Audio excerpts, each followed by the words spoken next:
I'm using your yard. We don't have any meat or beer, so can you pick some up? It was when I was out at a grocery store buying ingredients for dinner. Seeing the caller was my son's wife, Lily, sent a chill down my spine. A bad feeling crept in as I answered the phone, only to be met with sudden orders, leaving me astonished. What's this all of a sudden? Using our yard, what do you mean? We're having a barbecue. Look, the garden here has roses and stuff, so it's super cute, isn't it? Lily's response only added to my confusion. We don't have roses in our yard. What? That's not my house, you know. What? It was then I finally realized Lily had mistaken my house for someone else's. I was dumbfounded.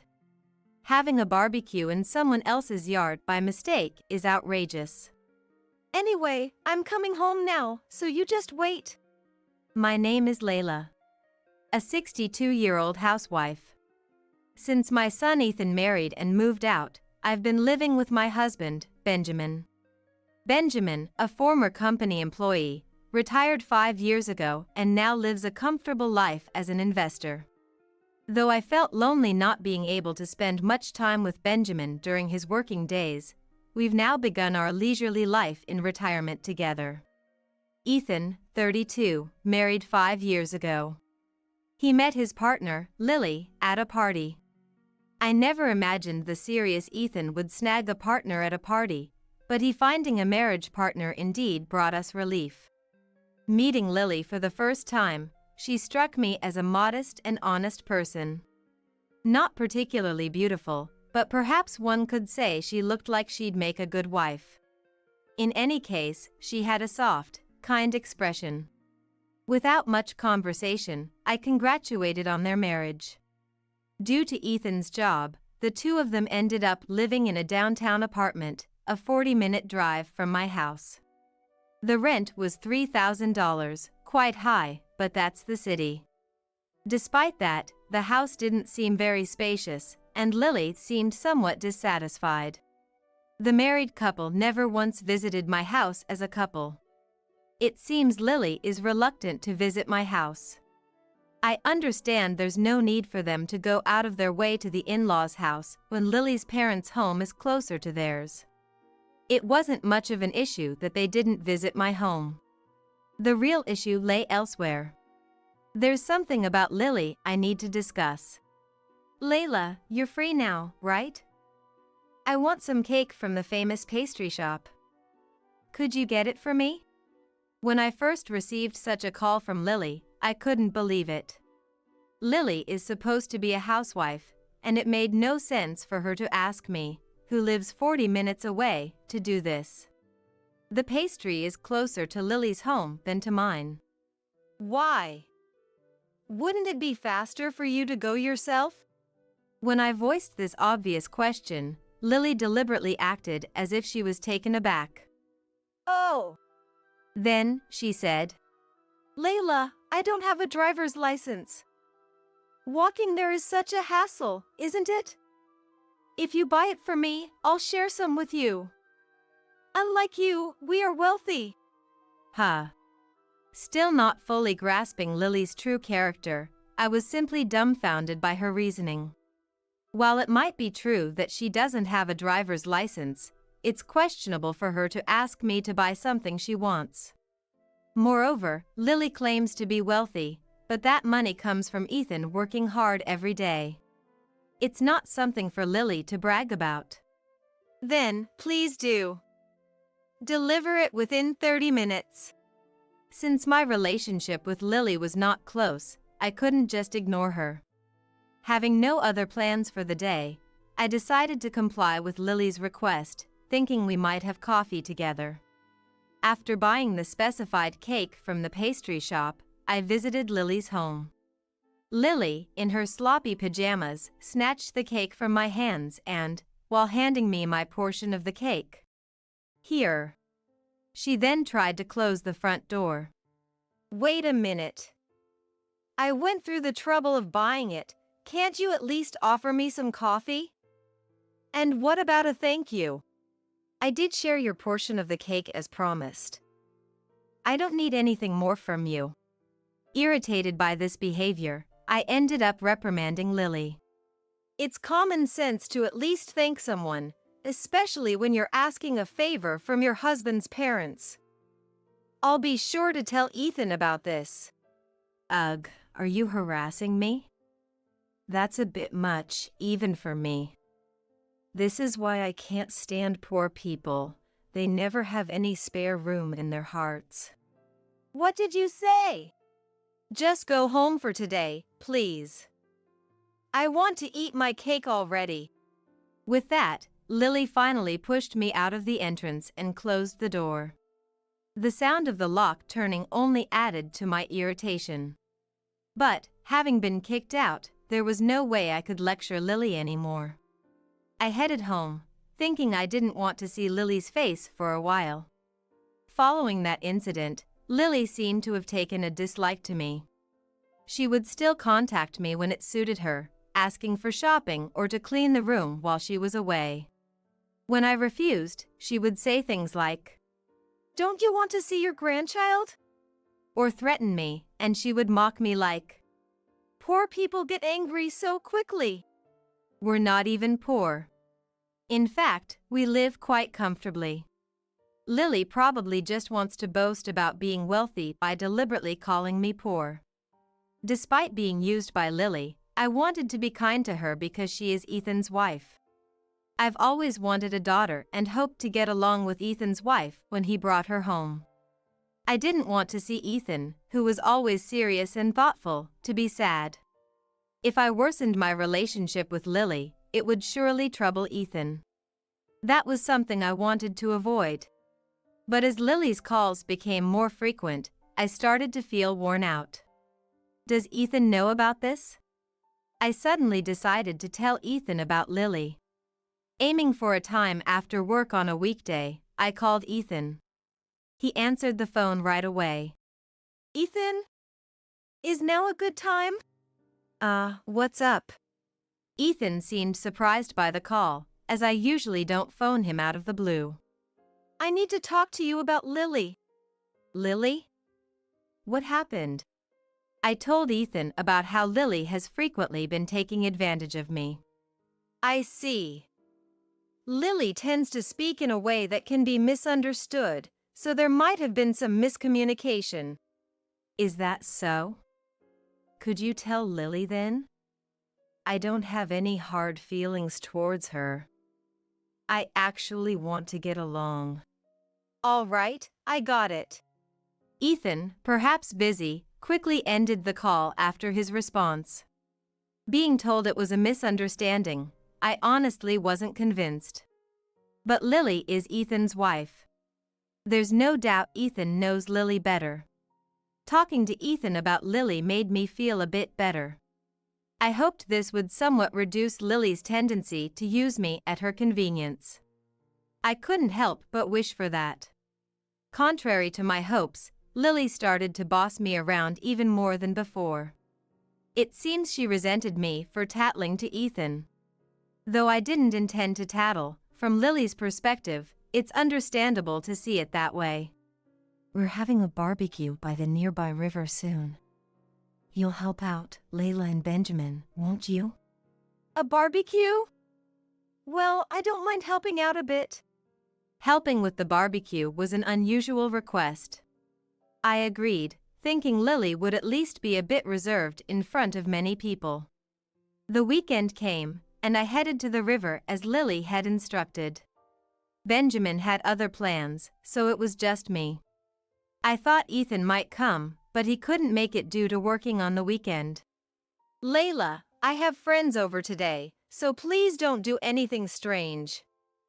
And you don't have to greet them or anything." "Is that so?" "That's a shame." For reasons unknown to me, Lily didn't want me greeting her friends. Once the barbecue started, Lily began ordering me around, telling me to grill the meat and pour the beer. There were about a dozen people at the barbecue, and preparing enough meat for everyone was a daunting task. Whenever someone tried to grill the meat, Lily would say, No need, that person will grill the meat. She intervened, stopping anyone else from taking over the grill. It seemed everyone thought I was a housekeeper. As instructed by Lily, I refrained from grilling and focused solely on talking. I happened to overhear Lily's conversation, where she was boasting about having lots of lessons, having a big house with a housekeeper to do the cleaning, and how wealthy she was. Of course, her stories included lies. The bag and watch Lily wore today were from well-known international brands. Everyone praised Lily's bragging with comments like "That's amazing." I would get fed up just listening to such talk. Lily continued to order me around, making me work alone. I thought to myself that I never wanted to do this again, but every year thereafter, Lily hosted the barbecue and gathered her friends by the river. Each time, I was called upon and left feeling exhausted. Finally deciding I didn't want to help this year, I declared to Lily over the phone as the barbecue season approached that I wouldn't be assisting. "You always make me work alone, and it's physically demanding. I'm getting older, and I'll be sitting this year out." Huh? Why? You don't have the right to refuse. Right? Anyway, I'm not helping this year. Lily was angry because I refused more forcefully than usual, and she hung up the phone. It felt bad, but if it meant escaping that nightmarish barbecue, then so be it. I was relieved at that moment. For a while after, Lily didn't call me to boss me around. I was relieved during these rare peaceful days. She's probably busy preparing for the barbecue now. Every year, Lily didn't tire of boasting at that barbecue. It was her chance to brag as much as she liked. That's why Ethan never came every year. He must have been advised by Lily not to come. I felt sorry for the friends gathered just to listen to her boast. Freed from the barbecue, I was spending a relaxed time with Benjamin. On the Sunday Lily was supposed to have her barbecue, I decided to make a luxurious meal for a change and went shopping at the supermarket. "Well then, I'll be going." "Ah, thank you." Leaving Benjamin at home, I headed out to shop and found myself pondering over what ingredients to buy. I had planned a menu, but seeing the array of food at the grocery store made me consider other options. As I took my time shopping, I noticed my mobile phone vibrating in my pocket. Could it be Benjamin? Holding the shopping basket, I looked at the name displayed on my mobile phone. A chill ran down my spine. It was Lily's name. I hesitated for a moment, but if I didn't answer the phone, I was sure that I would be criticized again later. "Hello? Ah, finally. You're slow." I doubted Lily's nerve, calling me only to complain. I'm busy too, after all. But Lily's next words were so shocking, any annoyance I felt disappeared. "I'm using your yard. We don't have any meat or beer, so can you pick some up?" My yard? What is she talking about? Weren't they supposed to have their usual barbecue by the riverside today? What do you mean all of a sudden?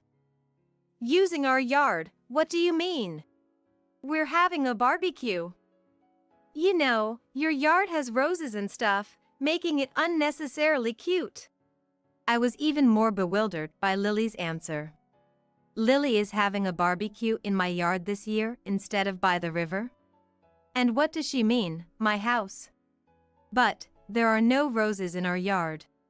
My mind was in chaos, trying to understand what was happening. What? That's not my house, you know. What? It was then I finally realized Lily had mistaken my house for someone else's. I was appalled. Having a barbecue in someone else's yard by mistake is outrageous. Anyway, I'm coming home now, so you just wait. Although I hadn't fully grasped the situation, I understood that Lily had done something outrageous. I rushed through checkout and sped home. Arriving in front of my house, I was speechless. To clarify, Lily wasn't at my house. Instead, smoke was rising from the yard of Emma's house across the street. Emma's house is almost the same size as ours and looks similar from the outside. The difference is the yard. Our yard is surrounded by a fence and not visible from the outside, whereas Emma's is open, with no fence, and has beautiful roses planted. Anyone could step in if they wished. With no lights on, it seemed Emma was not home. Lily, who had never been to my house before, probably heard about the special features of our house from Ethan. Lily mistook Emma's house for mine and started a barbecue in the garden. I hurriedly parked my car and rushed into Emma's yard. Lily, what are you doing here?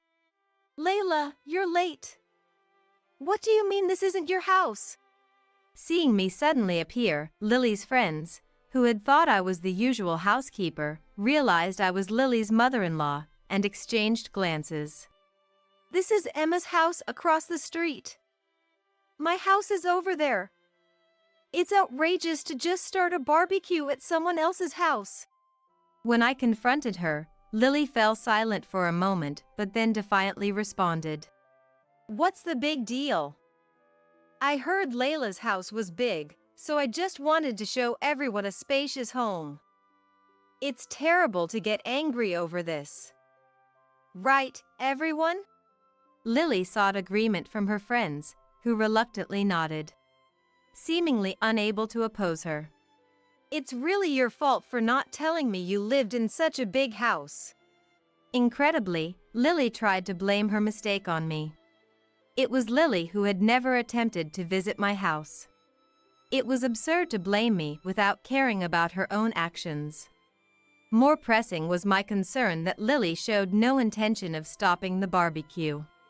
This could lead to charges of trespassing, and if Emma returned, it would be a serious issue. As I was worried about this, a woman holding a grocery shopping bag entered the yard. Oh my! She let out a surprised voice and dropped her shopping bag on the ground. She is a petite woman with half of her hair gray. Of course, it was Emma. I knew her face well, having seen her many times in the neighborhood. Emma, too, seemed stunned as she took in the baffling scene and saw me. Emma, this is, well... I tried to explain the situation, but having only just learned of it myself, I struggled to find the right words. Then, Lily quickly interjected. Layla, this isn't right. You shouldn't be having a barbecue at someone else's house. Lily pointed at me, blaming me. The cunning Lily was trying to pin it on me. How outrageous. I hurriedly denied it. What are you talking about? You're the one who started this. Oh, Emma, I'm so sorry. We'll leave right away. I truly apologize. I repeatedly apologized to Emma. It was a situation serious enough to warrant a police call. Emma didn't say anything to me. Instead, she turned her gaze to Lily. Lily, realizing something as Emma stared at her, began to tremble. You're Lily, aren't you? Emma approached Lily. It seemed like the first time Lily had properly looked at Emma's face, and she was frozen. I couldn't keep up with what was happening. How did Emma know Lily? Were they acquainted? Emma, approaching Lily with a calm yet intense demeanor, said, What do you think you're doing, having a barbecue at someone else's house? It's because Layla really wanted to. Stop lying. Layla wouldn't do such a thing. She's always been kind to me, sharing things and greeting me warmly. There's no way she would do something this nonsensical. Emma's blunt assertion left Lily at a loss for words. But everyone said they wanted to have a barbecue in a big garden. Lily's hasty excuse silenced everyone present. No one was willing to take Lily's side. Believing herself to be liked by her friends, Lily turned pale. It seems you're to blame for everything. Besides, you ridiculed me terribly at that flower arrangement class the other day. It must refer to the lessons Emma attends. Could it be that Lily also attends the same lessons? Had they met there? The pieces of the puzzle in my head finally connected. You laughed at me, calling me an old, poor woman, didn't you? And boasted about being wealthy, loving brand-name goods, attending many lessons besides flower arrangements, and being able to do whatever you want, unlike me. Why bring that up now? Exposed for her unpleasant character, Lily's face turned red with anger. Oh? But it's all true. Everyone here must know. You've all been fed up with Lily's endless bragging, haven't you? Prompted by Emma's question, Lily's friends complained. Exactly. It's always been a hassle. Sick of the bragging. Hearing her friends' complaints. What? Lily became even more irritated. Don't get cocky. You think you're something just because you can arrange flowers a bit. I worked hard too. So, Lily's irritation stemmed from not being able to match Emma's skill in flower arrangements and resorted to making snide remarks. Such childish behavior made me sigh. Holding a grudge is unattractive. And all this talk about being wealthy and loving brand-name goods, I know about you. What do you mean, you know? Emma looked at Lily with a mischievous smile. What was happening? A tense atmosphere seemed to envelop the two. You're the one who's been getting brand-name gifts from men, right? What? Everyone present held their breath at Emma's revelation. What are you talking about? I only buy what I want with the money Ethan earns. He earns a lot, so I have a lot of money to spend freely. Lily appeared unfazed by Emma's words. However, Emma pulled out her mobile phone from her bag and showed Lily a photo. Can you still say that after seeing this? Oh. The photo Emma showed Lily was of Lily arm in arm with a man entering his house. There wasn't just one photo. Several similar photos were included. Finally realizing Lily was cheating, I felt a surge of anger. Lily, maybe it's time you apologize to Layla. You have a husband, Ethan, Layla's son, and yet you're doing this with another man? This is a misunderstanding. That must be someone who looks like me. I would never betray Ethan. Lily's desperate excuses sounded hollow to me. Receiving a look from Emma, I stepped in front of Lily.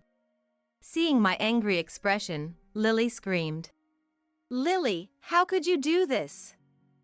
I can't forgive you for using me all this time. I tolerated it for Ethan's sake, because I thought you loved him. But you've been doing this even though you have Ethan. I can't forgive you cheating, even if I could forgive everything else. Lily was shaken by my rare outburst of anger. Please forgive me this time. Please don't tell Ethan. Lily's plea was almost comical. What? How convenient for you. I will tell Ethan. I wished you had told him yourself, but no more. I'll tell him everything about you. Don't ever show your face to us again. Now leave. I unleashed all my energy at Lily. Perhaps realizing she couldn't manipulate me any longer, Lily finally capitulated. I'm sorry. She cried out and left in tears. Lily's friends, who had been silent, one of them said, Ah, that feels refreshing. Thank you. They started clapping for Emma and me. Everyone joined in, creating an odd yet relieving atmosphere. It was a strange atmosphere. But Emma and I looked at each other and thanked each other for the effort. Then, we continued the barbecue with Emma's hospitality. By expelling Lily, a common enemy, a sense of camaraderie was born among us. The day ended with us bonding over our mutual disdain for Lily, and the barbecue came to a close. Emma, thank you. And I'm sorry again for the trouble. No, it's not your fault, Layla. Plus, it was fun to liven up with the younger crowd for a change. Thank you. I was filled with gratitude and a sense of apology toward the generous Emma. After confronting Lily and clearing the air, I returned home feeling refreshed. That night, I naturally informed Ethan about the day's events. Initially, Ethan was shocked, but as I calmly explained, he began to suspect something was off with Lily recently and eventually came to believe she was cheating. It pained me, but my desire to prevent Ethan, who had lived so earnestly, from being hurt any further prevailed. Following my advice, Ethan successfully filed for divorce and sought alimony from Lily. He was visibly shaken for a while, but time would heal him. I hoped Ethan would quickly return to his normal life. Meanwhile, Lily faced condemnation from her parents for her infidelity and was disowned. Abandoned by her affair partner as just a fling and without a job, Lily was likely struggling with job hunting. It seemed unlikely she'd find success easily, but she deserved to face some hardships and realize how hard Ethan worked every day. Since then, Emma and I hit it off and started attending flower arrangement classes together. Lily had already quit, so we purely enjoyed our lessons. Benjamin was also pleased that I found a new hobby. Though we still had to care for Ethan's emotional well-being, the prospect of a peaceful life without Lily made me feel optimistic about living a brighter, more positive life.